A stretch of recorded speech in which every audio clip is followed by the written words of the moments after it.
সামুদ জাতির নিকট একজন নবী আমি পাঠিয়ে দিলাম, নবীর নাম সালেহ আলাইহিস সালাতু ওয়াস সালাম। সালেহ নবী তাদেরকে দাওয়াত দিলেন, ইয়া কওমি ইবুদুল্লাহ মা লাকুম মিন ইলাহিন গায়রু, হে আমার সম্প্রদায়, এক আল্লাহর ইবাদত করো, তিনি ছাড়া কোনো ইলাহ নাই।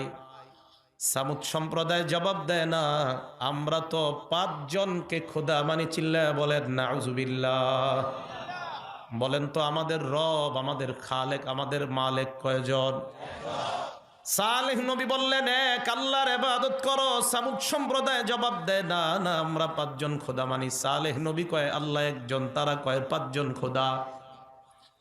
সালেহ নবী বললেন, কোন 5 জনকে তোমরা খোদা মানো? এবার তারা নাম বলতে লাগলো, ওয়াদ্দাউ ওয়ালা সুআউ ওয়ালা ইয়াগুস ওয়া ইয়াউক ওয়া নাসরা। 1 নাম্বার খোদার নাম ওয়াদ্দুন, 2 নাম্বার খোদার নাম সুআউন, 3 নাম্বার খোদার নাম ইয়াগুস, 4 নাম্বার খোদার নাম ইয়াউক, 5 নাম্বার খোদার নাম নাসরুন। এই 5 জনকে আমরা খোদা মানি। বলেন নাউজুবিল্লাহ।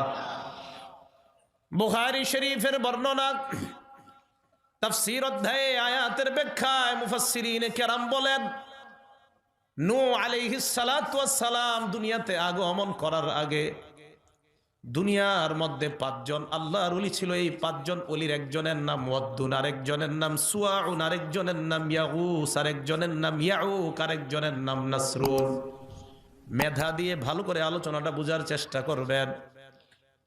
আল্লাহর নবী বলেন 5 জন ভালো মানুষ, এই 5 জন। সামুদ জাতি কয় এই 5 জনই আমাদের খোদা।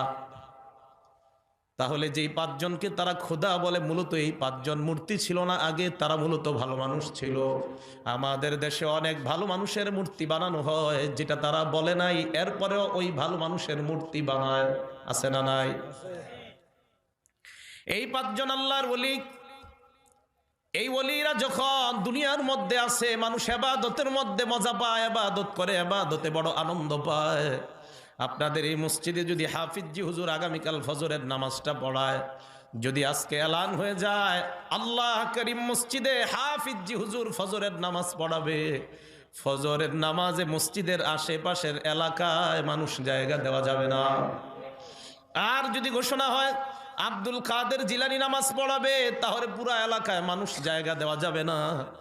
যদি আব্দুল কাদের জিলানী না হয়ে আল্লাহর নবীর কোন সাহাবা নামাজ পড়ায়, আল্লাহর নবীর সাহাবাদের মধ্যে আবু বকর সিদ্দিক যদি নামাজ পড়ায়, না না, আবু বকর সিদ্দিক না, যদি আল্লাহর নবী নামাজ পড়ায়, ইবাদতের মধ্যে মজা বেশি হবে কি হবে না?